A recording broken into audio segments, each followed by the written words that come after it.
आयला कशाला मध्ये घेतायस? काय असेल ते तुझं तो बोल की. बघ तर शिव्या कशाला देते माकडा आहे घाल्या बस कडेला घे बायका जागा पाणी उडवून. त्याला म्हणते शिवाय तू नकोस आणि तू काय करतोयस रे? काय घाले ही शिव्या आहे का कोणी बी कामा मी देते बर. ए बाळ विकास दिसायला झकात चांगली घासून पुसून आंघोळ करा कांगाला साखर लाव कांगाल लाव. हे माकडा तू येत जाऊ नको माकडं पावायला. मी माझी आंघोळ करत होतो ना, तुम्ही कशाला माझ्यापाशी यायचं? तुम्ही तिकडे तुमची आई घालायची नाही होय? ए आब्या हे शिव्या देतोय बरं का याला हिरीत टाकीन आणि खाली लावून अजून बुडवीन. का रे? आत्ताच म्हणलास ना आय गाला शिबी नाही म्हणून, मग आता तुझ्याबरोबर बोलायचं म्हणजे स्वतःचीच काढून घेतले का आई बघ. बरं मी काय म्हणतोय, आज सुट्टी आहे, खेळायला जायचं का? अरे आता आपल्या गावात जाऊन खेळायचंच आहे की.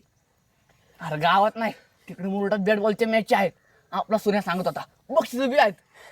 अरे पण खेळायला जायचं म्हणजे टीम पाहिजे ना. आणि गावातली पोरं अचानक कशी येते त्यासनी काल सांगायला पाहिजे होतं. शुभे खेळते चांगले पण त्याला पोरीन जाणार तो काही याचा नाही. दाद्याला घरात काम असेल मग आता जागेवर कोणच गावणार नाही. त्याला काय होतंय, सुन्याच्या टीम मधनं खेळायचं, तो काय नाही म्हणतोय. अरे पण तो काय आपल्यासाठी त्याच्या टीम मधलं गडी बसवणार आहे का? त्यापेक्षा एक काम करू, आपण का नाही आपल्याच गावात जाऊ आणि आपण नेहमी खेळतोच खेळू की बॅट बॉल. अरे तिथं गेलं का नाही मग दादा आणि शुभा ती बी येतील खेळायला. अरे गावात नाहीत मज्जा, तिकडे काय दिवसभर थांबायची होय. एक मॅच हरलो की यायचं घरी निघून.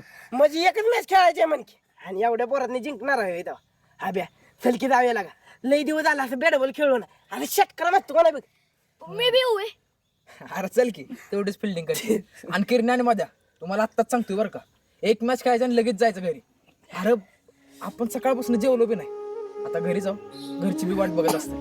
अरे अशी एकच मॅच खेळायची आणि लगेच असते बघ. हा चालतंय, मग घाल कचऱ्यावर.